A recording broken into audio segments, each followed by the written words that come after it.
Deus me deu uma oportunidade. Se eu tivesse morrido ali, naquela noite, eu não teria a oportunidade, a chance de saber que há um Deus que me ama.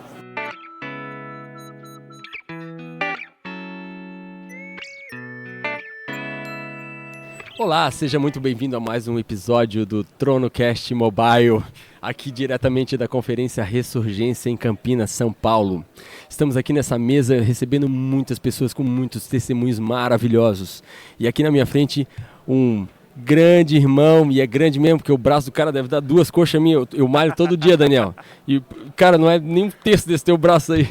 Galera, Daniel, um cara que veio lá de Moçambique com uma história maravilhosa, incrível para contar pra gente aqui. Uma história de conversão, uma história de fé, onde Deus falou com ele através da natureza.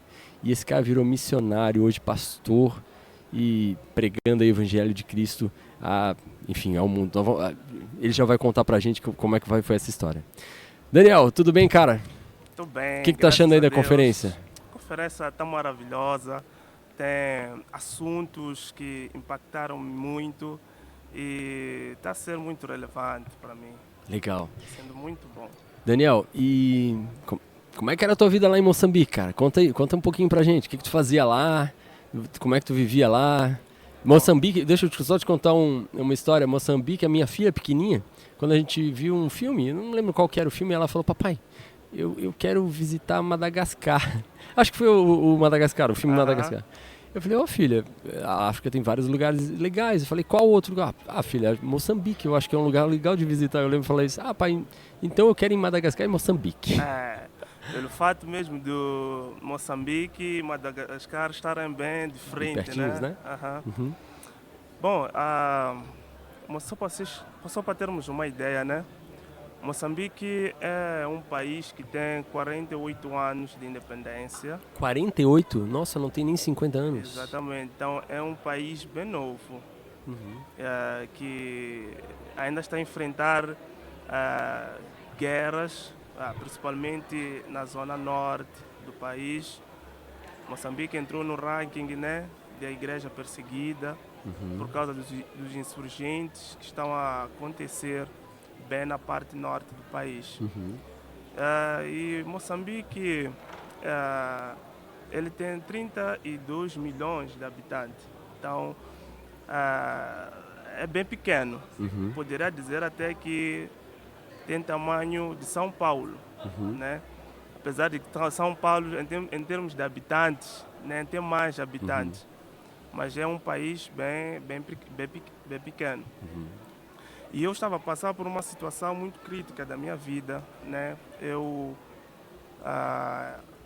usei muito as drogas, eu era muito alcoólatra e cheguei numa fase da minha vida em que eu quis tirar a própria vida.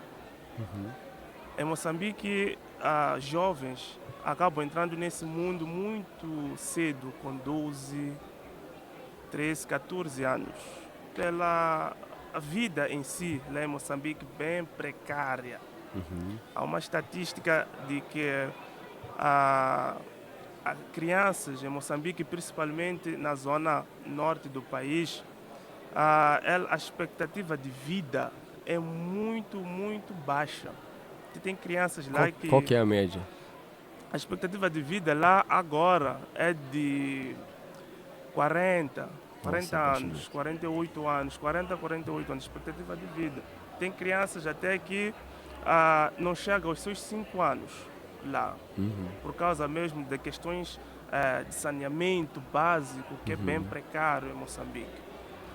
Então, na minha adolescência, eu me envolvi muito com drogas, envolvi muito com essa questão de bebida, porque essa coisa de bebida também em Moçambique é algo que é muito comum, né? Faz-se bebida até mesmo nas casas. Então, consequentemente, essa coisa de beber é uma coisa normal em Moçambique. E você acaba entrando naquele mundo, naquele vício, sem se aperceber. E eu tinha uma formação, não digo uma formação, mas era um pouco inclinado na parte de informática em Moçambique e aquela coisa era nova naquela região e acabou ganhando um espaço muito maior naquela região e eu acabava levando computadores, peças de pessoas, vendia aquilo e não devolvia os computadores, aquela espécie de burla, né? Sim, sim. E aquilo ali acabou me consumindo e eu tentava preencher o vazio que estava dentro de mim com essas bebidas, com essas drogas. Só que um dia eu cansei, porque tem pessoas que até cuspiam em mim por causa dessas coisas, essas mazelas que eu fazia no bairro, na comunidade em que eu vivia, né? De levar coisas de pessoas e não devolver para sustentar os meus vícios. Até que eu cheguei num ponto crucial da minha vida, que eu quis tirar a minha vida. Quantos anos tu tinha quando tu pensou nisso? Eu tinha 17 anos. Era bem novinho. Era novo. Era um jovem. Sim, tinha 17 anos quando fazia isso. Até que um dia eu saí para ir tirar a minha vida.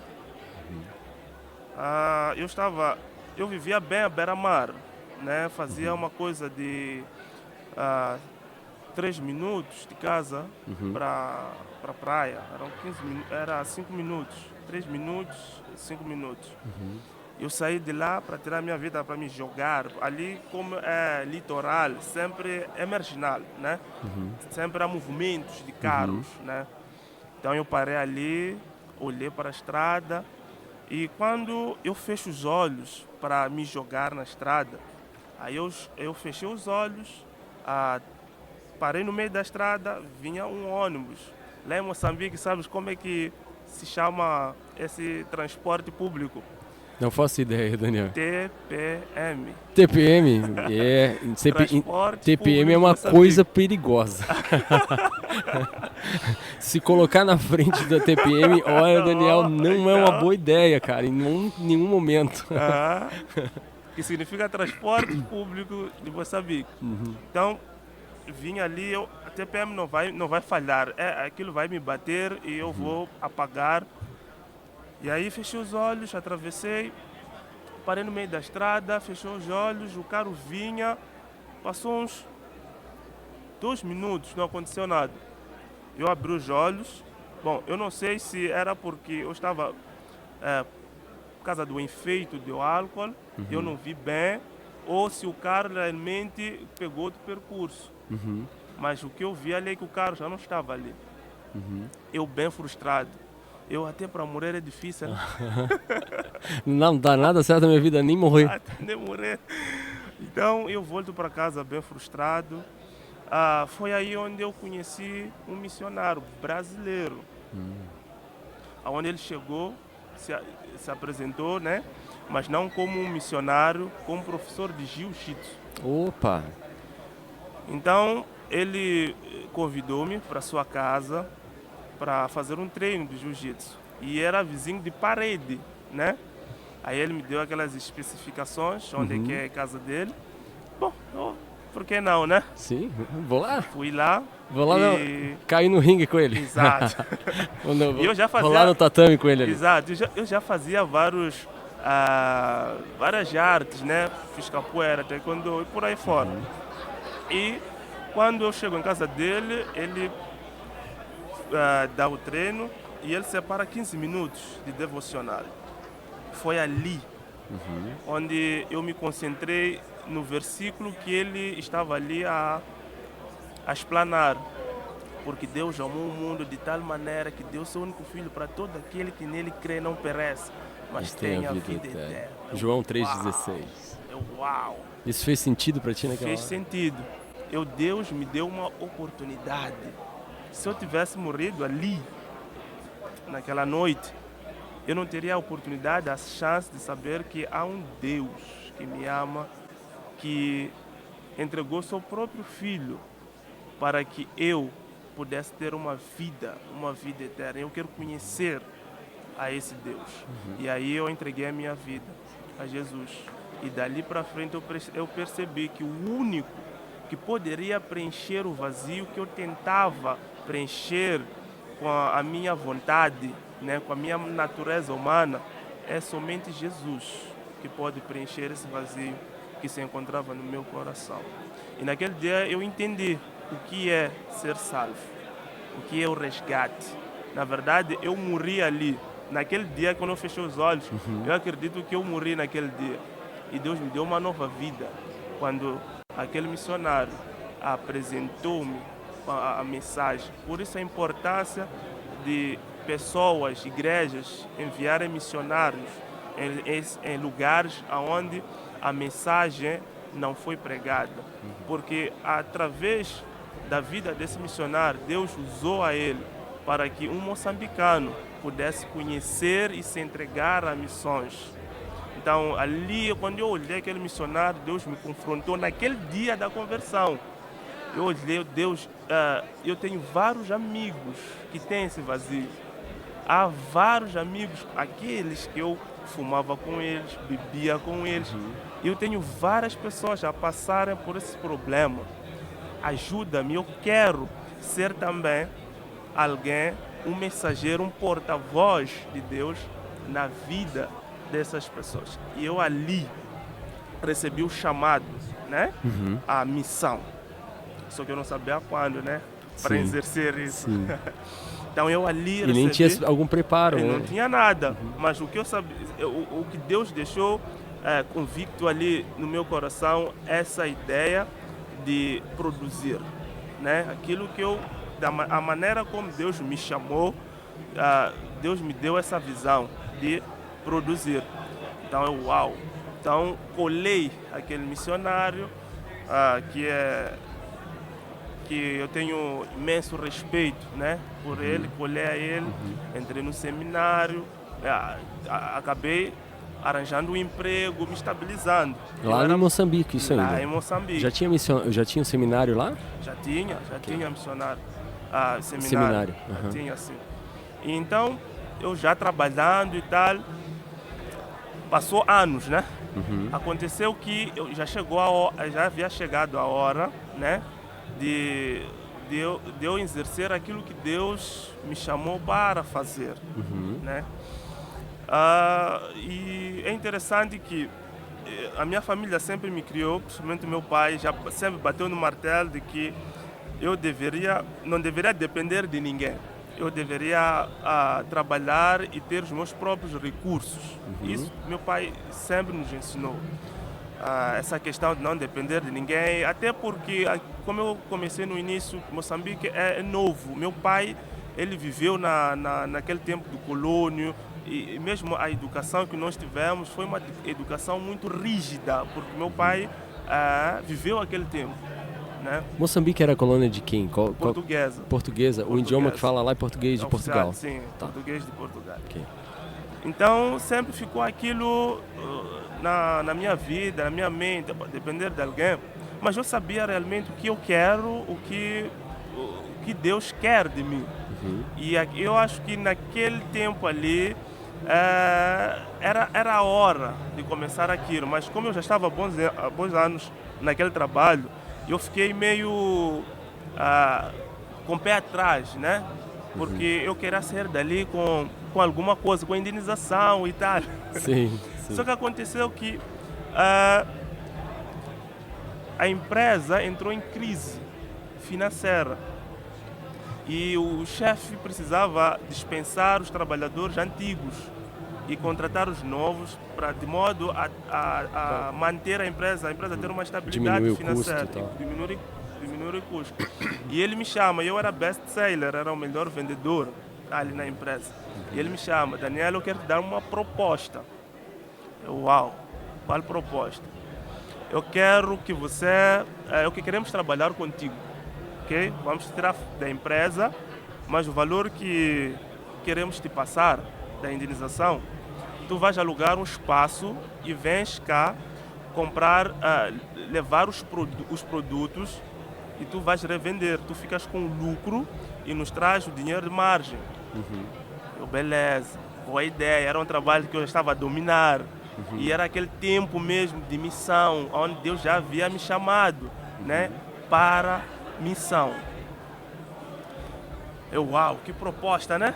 Eu saí e aconteceu que eu gosto muito de refletir, né? E eu tinha um lugar muito especial na praia. Em Moçambique ali tem algo muito bonito que os chineses fizeram em Moçambique na praia. Eles fizeram uma passarela que vai até na água, né? E eles colocaram umas rochas.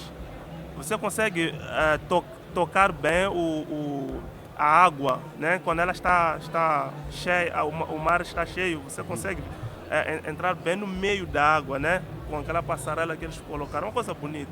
E eu gostava de sentar ali na rocha para refletir, orar, fazer devocional, às vezes eu fazia ali. E esse dia era um dia de luar. E eu fui lá, sentei na rocha e comecei a refletir sobre isso, né? É uma boa oportunidade, eu sou jovem, talvez ainda não é a hora. Todas essas questões. Então quando eu sento, eu vejo aquela lua bonita, sabe? Aquele reflexo de lua e água. E mar. Exatamente, mar. Sei bem o que tá falando, eu moro em Florianópolis, a lua lá reflete no mar e para tudo quanto é lugar que tu vai. É uma imagem muito bonita. Bonito. A água estava calma e eu comecei a refletir na beleza da natureza. Olha, aquela lua não cai porque Deus sustenta. O mar está calmo porque Deus coloca em harmonia a natureza dele. E Deus começou a falar comigo: quem é você, Daniel, para eu não te sustentar? O que você deve fazer é fazer aquilo que eu te chamei para fazer. Uau, Deus, eu já sei o que vou fazer. Aí eu fui dia seguinte, falei com o meu chefe,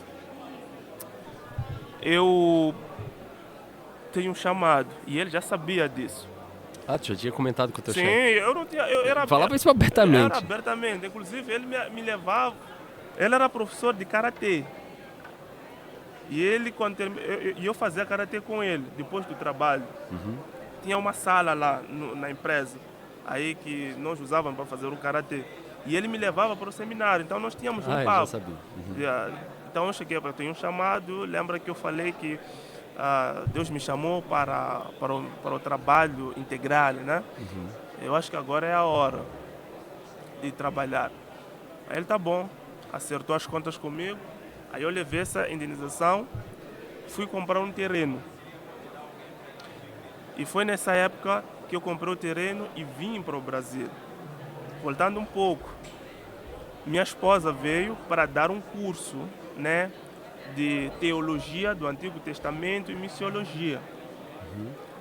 Convidada por esse pastor da Batista para vir dar uma assistência. Lá em Moçambique tem muitas seitas, né? Principalmente ali naquela região em que eu vivia. E aquele missionário, ele sempre foi firme e sempre teve essa pegada de ensino, né, bíblico, né, mostrar o ensino da palavra, de ensinar a palavra de Deus. E ele sempre teve essa pegada aí. Então ele chamou missionários para poder dar um mini seminário, né, durante um período. Tinha lá vários temas. Então quando eu conheci minha esposa, aonde ela é brasileira? era brasileira. Conhecesse tua esposa brasileira lá no... Lá em Moçambique. Ela ministrando o curso em Moçambique. Sim. Então foi onde nós trocamos. Como é o nome dela? Patrícia Rocha. Patrícia. Isso. Aí trocamos contatos e tal. E ela falou o seguinte: bom, em Moçambique, quando você entra, parece algumas cidades daqui do Brasil mesmo, como ali no Rio de Janeiro, São Paulo, ali naquela cidade ali. Só que uma hora depois você vê a realidade de Moçambique. Sim. Aquela vida, né, rural. Você consegue ver depois de uma hora da cidade, você vê isso. Então minha esposa, ela não estava satisfeita, né, por aquilo que estava a ver ali, igreja atrás de igreja, aquela vida de cidade. Ela falou para minha irmã, né, aqui não tem um lugar, uma aldeia em que nós podemos visitar. Minha irmã, nós temos. Minha mãe tem uma roça lá nessa aldeia. Vamos te levar lá. Então minha irmã levou ela e ela chega lá E eu já estava a sondar, eu já tinha esse sonho, né, de abrir uma igreja nessa aldeia, porque desde pequeno eu ia com minha mãe lá tirar alimentos, né, porque a base de subsistência lá em Moçambique é a agricultura. As famílias de lá vivem a base da agricultura. Então, lá já me conheciam e quando eu me converti, entrei na aldeia, comecei a ver aquele povo com uma outra perspectiva, né? Tudo linkando com a minha história. Esse povo está a morrer, esse povo está a perecer, porque não é quem fale de Jesus para elas. Então, ali, a minha esposa foi e tem um régulo, que é o chefe da aldeia, perguntou assim, bom, nós, minha esposa fez uma pergunta para ele. Qual é a maior necessidade que vocês têm que... Imagine, para pessoas que comem uma vez por dia, o que eles poderiam dizer, né? Fome, comida. Poderia dizer comida, fome, fazer uma lista enorme, mas ele vai dizer o seguinte, nós não estamos tão longe da cidade aqui, porque não há ninguém que possa vir e nos falar de Jesus. O chefe da aldeia falou isso? O chefe da aldeia falou isso. Num lugar cheio, com todas as religiões africanas ali fortes. Exatamente. O cara já tinha sido impactado em algum momento. Exatamente. Sedento. Falou logo pra tua mulher que... Exatamente. Pronto, né? E nem era nem minha namorada, ela era ainda. Sim, sim. Então ela saiu Legal. dali com o coração pulsando, mano. E eu já tinha esse projeto. Então foi quando eu conheci a ela na igreja e começamos a trocar contatos, né? E ela foi, nós namoramos, né?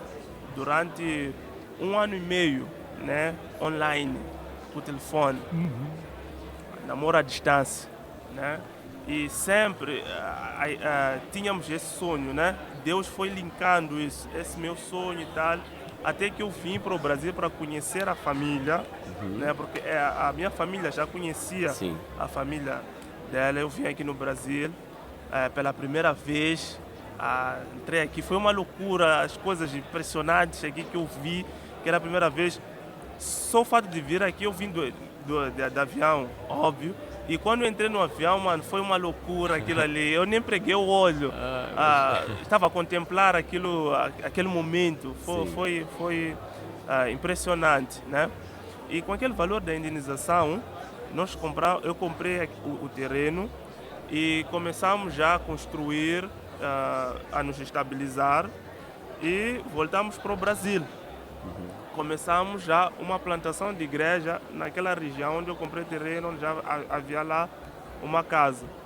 E eu sou professor, além de ser pastor, eu sou professor de jiu-jitsu, né? Lembra daquela... O missionário te ensinou direitinho? Exatamente. Era um faixa preta lá, era o mestre. Legal. Ele é o mestre, então eu levei aquela pegada, aquela visão de alguém, de ouvir a mensagem no tatame, eu peguei aquela visão. Por que não aqui? Né? Naquela zona rural, na Matola, naquela região chamada Buquiço. Então comecei com jiu-jitsu, jovens se convertendo, jovens largando aquela vida, né? Ou converte Jesus ou eu vou te dar um mata-leão aqui. Uma chave de um armlock aqui, eu vou te quebrar toda. Então, e aí foi. Agora, hoje, nós trabalhamos com 300 crianças em Moçambique e mais ou menos 70 jovens. Só você ter uma ideia, 70 jovens com 300 crianças. Imagine, eu sei, Deus é soberano sobre tudo, sobre todos. Ele poderia ter feito aquilo não através de mim, né? Mas imagine se eu tivesse rejeitado aquele tempo que Deus me chamou. Se eu tivesse rejeitado, não, eu tenho uma oportunidade para eu ser um empresário e tal. Eu não teria a oportunidade de viver a graça e a grande comissão de Deus. É um privilégio. Você não seria feliz. Exatamente. Não seria feliz. Deus me deu essa graça de viver feliz. Né?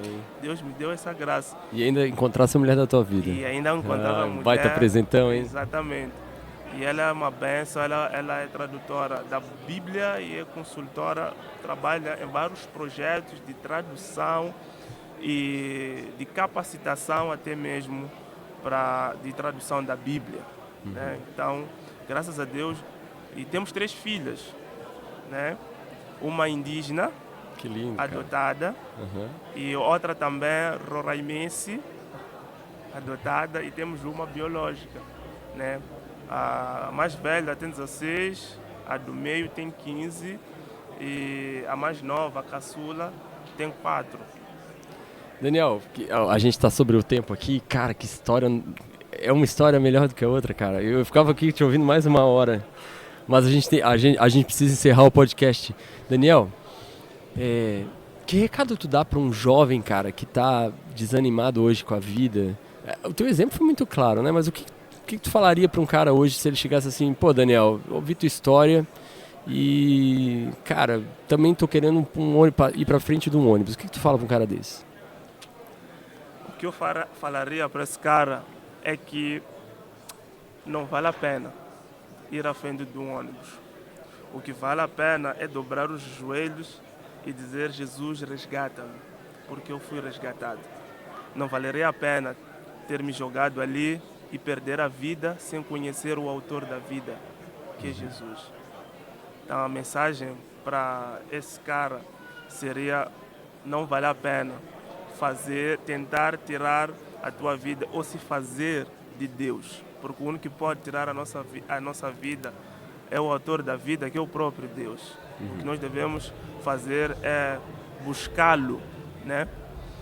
A Bíblia vai dizer que buscai enquanto ainda pode achar. Então, agora é possível achar, então devemos procurar, né? Podemos procurar através da leitura da Bíblia, através de pessoas sadias, né? Como eu encontrei essa pessoa, né? Que é esse missionário, e dele emanava, né? A palavra de Deus, a Bíblia. Ele explicou-me e eu conheci a Deus através da Bíblia, e esse homem me explicou e eu conheci a Deus. Amém, cara, que testemunho maravilhoso, e é isso aí mesmo. Para você que está nos assistindo aqui, se você está passando por uma situação semelhante, parecida com a que a Daniel passou, olha a transformação que esse homem teve, né? O chamado dele de uma possibilidade jovem de ser empresário e se matar na frente de um ônibus. Olha só a chance que ele tinha, dinheiro e mais infelicidade, transformado em realização profissional e dependência de Deus. Olha só, os valores desse mundo que talvez estejam te colocando aí depressivos e te levando para frente de um ônibus ou do TPM, né? Tem coisa melhor por aí. Olha a vida desse cara transformada, que seja um exemplo mesmo, é um exemplo a tua vida, né? A tua família, que lindo, a escolha pela adoção das meninas. Sim. Parabéns, você é um exemplo para mim e para todo mundo que está te ouvindo aí. Amém. Que Jesus continue te abençoando, cara, que te dê força, que o Espírito Santo abençoe a tua família e te encha vocês de poder, ok? Amém. Você aí que está ouvindo, se esse conteúdo foi relevante para você, se fez sentido para você, compartilhe com alguém que possa também ser impactado por essa mensagem, ok? Muito obrigado pela sua atenção e fique firme na fé. Deus te abençoe.